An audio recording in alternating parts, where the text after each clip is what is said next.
अस्सलाम वालेकुम। नेक्स्ट हमारे पास है चैप्टर 6 मैथमेटिकल मेथड का। बीएससी मैथमेटिकल मेथड हम कर रहे हैं जिसके 5 चैप्टर हमने कवर कर लिए हैं। नेक्स्ट है वेक्टर स्पेसेस। वेक्टर स्पेस क्या होती है, इसकी एक डेफिनेशन है, इसके अलग से एक्सियम्स हैं। जिस तरह हमने ग्रुप के एक्सियम पढ़े थे ना चार, इसी तरह इसके अलग से एक्सियम्स हैं। वो एक्सियम जिस भी स्पेस में सेटिस्फाई करेंगे उसको हम कहते हैं कि ये हमारे पास वेक्टर स्पेस है। सबसे पहले देखें इसका जो इंट्रोडक्शन है। Vector spaces form a very important topic in both pure and applied mathematics. Vector spaces पे पूरी पूरी अलग से किताबें लिखी गई हैं। ये तो बेसिक से हम डेफिनेशन, इसमें फिर लीनियर डिपेंडेंट, इंडिपेंडेंस, सब स्पेसिस, उसके अलावा जो है हम लीनियर कॉम्बिनेशन, बेसिस, ये चीजें पढ़ेंगे। लेकिन इस पे तो है अलग से पूरी पूरी किताबें लिखी गई हैं। एलिमेंट्री अलजेब्रा की बुक है, एक और बुक है बहुत अच्छी, वो मैं आपको करवाऊंगी इंशाल्लाह। Essentially, it is a part of linear algebra. ये linear algebra का part है. In this chapter, we discuss it and some of the concept related to mainly. We give a brief account of subspaces. Their spanning sets. Spanning set मतलब वो generating elements होते हैं जिससे वो पूरी space जो है वो generate हो रही है. Linear dependence and linear independence of subsets of vector spaces, basis and dimension of the vector space. Row and column spaces, solution space of the linear system of equations, linear transformation, rank and nullity of the linear transformation, vector space of linear transformation और and matrix of linear transformation. इतनी ये सारी चीजों के उन्होंने नाम लिख दिए हैं जो हमने इस चैप्टर में कवर करनी है। सबसे पहले हमारे पास है definition and examples. Vector spaces की उन्होंने डेफिनेशन दी है। इसमें देखें, let F be a field. Field हमारे पास एक लाजमी होगी। इसमें हमने क्या ली, एफ हमारे पास एक फील्ड ली। And V are non empty set. V हमारे पास क्या है, एक नॉन एम्प्टी सेट है whose elements and operation of addition is defined. उसके एलिमेंट्स जो हैं ऑपरेशन ऑफ एडिशन पे हमारे पास डिफाइंड है।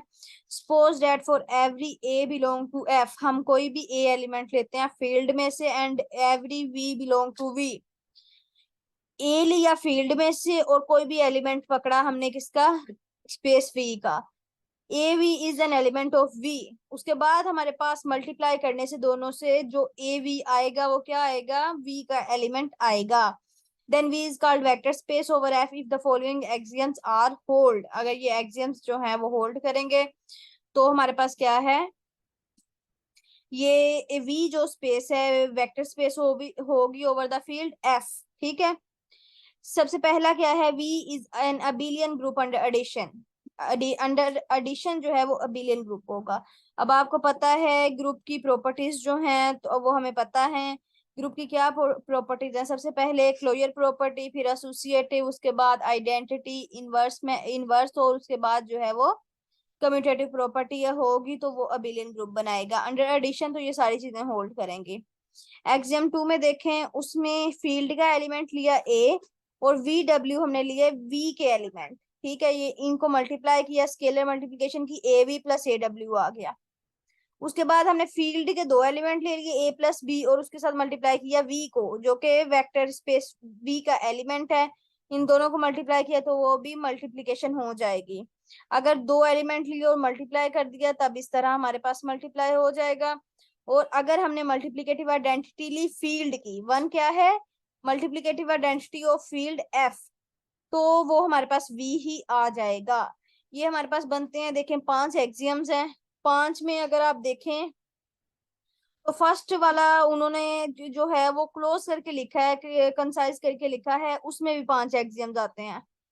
अबिलियन ग्रुप अंडर एडिशन के भी 5 एक्सियम्स हैं, ये 4 एक्सियम अलग हैं, तो ये टोटल 9 एक्सियम्स बन जाते हैं। अगर कंसाइज करके करें तो ये 5 एक्सियम्स बन जाते हैं। तो ये किसी भी सेट वी में ओवर द फील्ड एफ अगर सेटिस्फाई करते हैं तो उसको हम बोलते हैं ये हमारे पास क्या है, ये वेक्टर स्पेस है। ठीक है। द एक्सप्रेशन ए वी, ए किससे बिलोंग करता है, एफ से, एंड वी किससे बिलोंग करता है, वी से, is called the scalar multiplication of v by a. इसको हम बोलते हैं स्केलर मल्टीप्लीकेशन, या क्योंकि सिंपली दोनों एलिमेंट्स जो हैं वो मल्टीप्लाई हो रहे हैं। The elements of F R called scalar, F के एलिमेंट्स को हम क्या कहते हैं, हम एफ के एलिमेंट्स को हम क्या कहते हैं कि ये हमारे पास क्या है, स्केलर्स हैं। और जो elements of V are called vectors, इसको जो है हम वेक्टर्स कहते हैं। The vector space V over the field F is sometime written as V of F. तो उसके एलिमेंट्स को हम किस तरह लिख देते हैं, वी ऑफ एफ, क्योंकि आपको पता है वेक्टर स्पेस को डिफाइन करने के लिए हमें फील्ड की जरूरत लाजमी पड़ती है। तो वी ऑफ एफ लिखते हैं कि वी जो है वो वेक्टर स्पेस है over the field F, if the field F over which V is vector space is clearly understood from the contexts. अगर फील्ड डिफाइन है तो सिंपली हम वी भी लिख सकते हैं वी ऑफ एफ की जगह, ठीक है, वी ऑफ एफ लिख देंगे तो हमें फील्ड का पता चल जाएगा। लेकिन ये जो है ये ऑब्वियस है कि वेक्टर स्पेस फील्ड पे ही डिफाइन होती है, इस तरह उसको हम वी भी लिख सकते हैं। It may be noted that the scalar multiplication of a vector for a vector space V over the field F is a function F cross V to V. हमें पता है ये किससे फंक्शन है, F cross V, F multiply V, क्योंकि F field का element है और वी जो है वो किसका एलिमेंट है, वो हमारे पास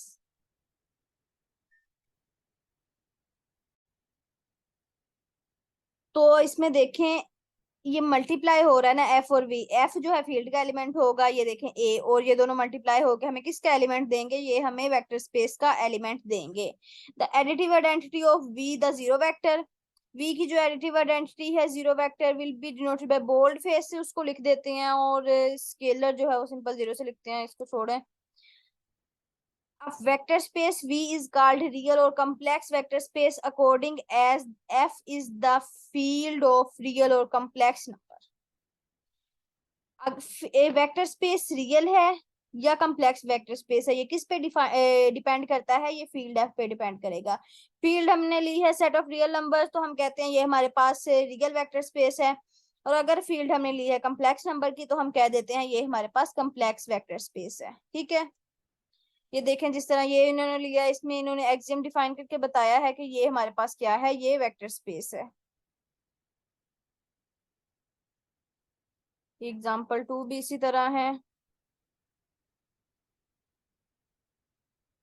are C and Q of real number complex number and rational numbers, ये क्या है, वेक्टर स्पेसिस हैं। और फील्ड ये खुद पे ही डिफाइन है, ठीक है ना, क्योंकि आर भी फील्ड है, सी भी और क्यू भी फील्ड है, तो अपनी ही फील्ड पे ये क्या है, वेक्टर स्पेसिस है।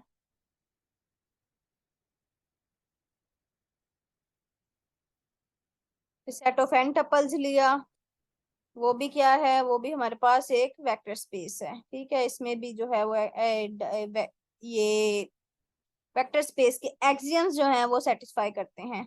As a special case when F is equal to R, जब फील्ड रियल नंबर हो जाए तो आर पावर एन हमने ले लिया, इसको हम क्या बोलते हैं, n dimensional Euclidean space. R power n को हम बोलते हैं एन डायमेंशन अक्लेडियन स्पेस, ठीक है। सेट ऑफ मैट्रिसेस इन्होंने एम क्रॉस एन के ऑर्डर के मैट्रिसेस लिए हैं, उसको इन्होंने बताया है कि वेक्टर स्पेस है over R over set of real number. फिर इन्होंने पोलिनोमियल लिए हैं degree n over the field F, उसको इन्होंने प्रूव किया है कि ये हमारे पास क्या है, वेक्टर स्पेस है ओवर द फील्ड एफ। उसके बाद इन्होंने कंपोजिशन ऑफ फंक्शन ली है, कंपोजिशन ऑफ फंक्शन को बताया है कि ये भी हमारे पास वेक्टर स्पेस है over the field of real numbers, ठीक है।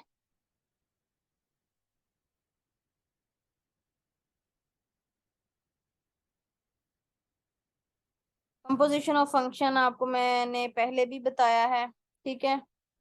ये हमारे पास थ्योरम 2 देखें, vector space over a field F, a zero is equal to zero, zero क्या है, बोल्ड फेस में लिखा है, तो आप देख लें कि ये आइडेंटिटी है, एडिटिव आइडेंटिटी उसकी, ठीक है। उसको जीरो से मल्टीप्लाई किया तो वो जीरो हो गई। एलिमेंट से मल्टी फील्ड के एलिमेंट ये है, फील्ड के एलिमेंट से मल्टीप्लाई किया तब भी जीरो, और अगर वेक्टर स्पेस के एलिमेंट से मल्टीप्लाई किया तब भी जीरो। सिंपली आप ऐसे भी याद रख सकते हैं, जीरो से मल्टीप्लाई होगा तो जीरो ही आएगा ना, कोई एलिमेंट तो आने नहीं वाला। माइनस ए फील्ड का एलिमेंट है, बी से मल्टीप्लाई किया तो माइनस अंदर चला जाएगा या माइनस बाहर आ जाएगा, कोई फर्क नहीं पड़ता। और अगर a b is equal to zero है, then either a is equal to zero और b is equal to zero. तो दो ही कंडीशन हो सकती हैं अगर दोनों का प्रोडक्ट जीरो आ रहा है, या तो पहला एलिमेंट जीरो है या तो दूसरा एलिमेंट जीरो है, ठीक है। और अगर उन दोनों की subtraction a u minus b से मल्टीप्लाई किया है, तब भी वो स्केलर मल्टीप्लाई होके अंदर मल्टीप्लाई हो जाएंगे, ठीक है।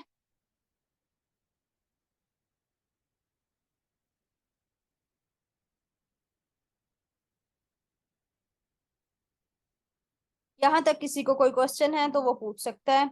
यहाँ तक बेसिक हमने वेक्टर स्पेस की डेफिनेशन की है, उसके बाद हम डिफरेंट एग्जांपल्स जो उनके स्टेटमेंट देखे कौन कौन सी वेक्टर स्पेस है। R C Q set of matrices, उसके बाद R power n n dimensional Euclidean space, और set of polynomial of degree n. ये हमने देखा है कि ये भी वेक्टर स्पेसिस हैं, ठीक है। ये आपको ऐसे याद होनी चाहिए कि वेक्टर स्पेसिस में बेसिक बेसिक क्या आ जाता है। यहाँ तक किसी को कोई क्वेश्चन है तो वो पूछ सकता है।